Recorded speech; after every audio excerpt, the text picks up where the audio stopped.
Shalom, Bapak Ibu yang kami kasihi dalam nama Tuhan Yesus Kristus. Kami dari Majelis Daerah YPP Batu di Sumatera Bagian Selatan dan Sekolah Tinggi Teologi Ebenezer dalam program Sabda Ilahi menyapa Anda pagi ini. Tuhan Yesus memberkati.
Shalom, selamat pagi Bapak Ibu, Saudara yang diberkati oleh Tuhan.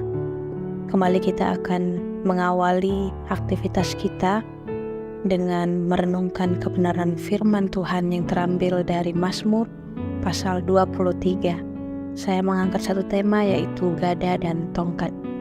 Bapak Ibu yang diberkati oleh Tuhan, Mazmur ini mengungkapkan keteguhan iman dalam menjalani kehidupan. Jelas dikatakan di ayat yang pertama yaitu Tuhan adalah gembalaku, takkan kekurangan aku. Bapak Ibu yang diberkati oleh Tuhan, dengan iman seperti itu tidak akan ada lagi yang namanya keraguan atau kebingungan yang menguasai hati dan pikiran kita. Benar dikatakan dalam firman Tuhan bahwa iman membuat Tuhan berkenan. Keteguhan iman selalu berbuahkan perasaan damai sejahtera, sukacita, puas, dan kepenuhan. Bahkan bayangan ketenangan pun akan menguasai pikiran. Tuhan membaringkan aku di padang yang berumput hijau. Ia membimbing aku ke air yang tenang. Ia menyegarkan jiwaku. Bagi seorang yang menggembalakan domba di padang pandang yang tandus di Israel, gambaran ini sangat indah dan sungguh menyejukkan. Tuhan tentu tidak menjanjikan perjalanan hidup semuanya indah tanpa gelombang. Kadang ada badai, melewati lembah kekelaman. Bahkan dalam nats ini atau juga dalam nats lain disebut sebagai lembah bayang-bayang maut, termasuk menghadapi kematian. Tetapi ada keyakinan pemazmur bahwa Tuhan menuntun, bahkan berjalan bersama kita di jalan yang benar, sehingga kita pun tidak takut bahaya. Gelombang kehidupan adalah kasih sayang Tuhan untuk mendisiplinkan kita. Sebagai kepunyaannya, ia memakai gada dan tongkat, yang dilihat pemazmur sebagai alat pertolongan dan menghibur. Gada adalah pemukul pendek yang dipakai gembala sebagai alat pertahanan dan juga pendisiplinan domba. Sedangkan tongkat adalah simbol pertolongan yang melengkung di ujungnya untuk menarik leher domba ke jalan yang benar. Gada dan tongkat ini pun sekaligus simbol kuasa dan kekuasaan Tuhan. Hal yang menarik, gada terlebih dahulu disebut baru tongkat.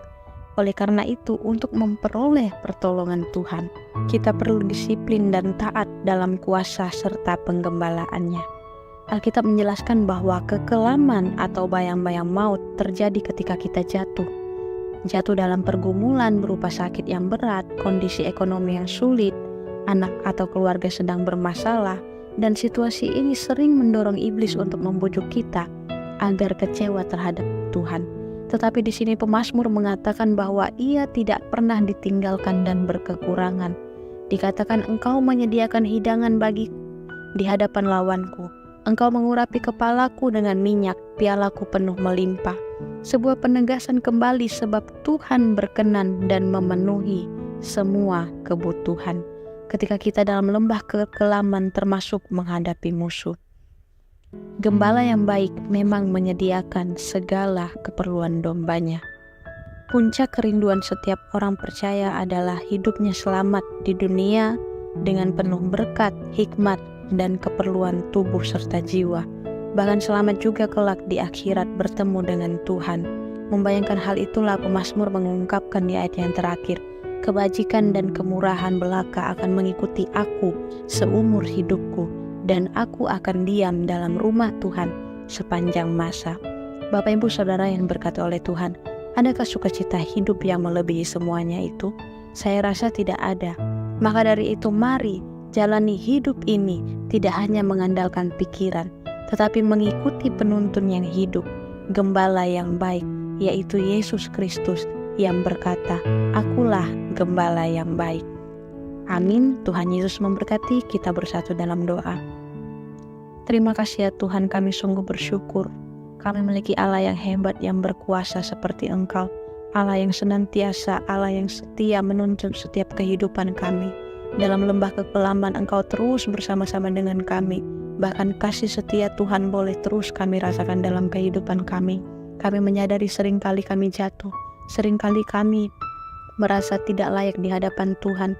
Tetapi hari ini kami kembali ditegaskan oleh firman-Mu untuk kami senantiasa setia terhadap Engkau.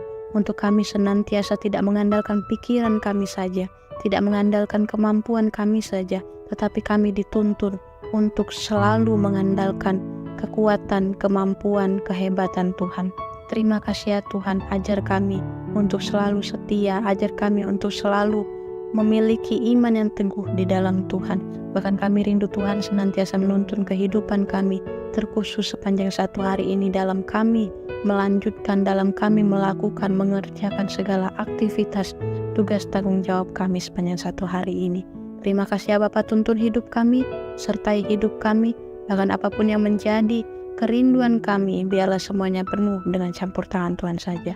Ini doa kami ya Bapa, kami sungguh bersyukur sekali lagi dan terus menerus kami bersyukur untuk semua kebaikan Tuhan dalam kehidupan kami. Di dalam nama Tuhan Yesus Kristus yang hidup, kami sudah berdoa. Haleluya. Amin. Tak tersembunyi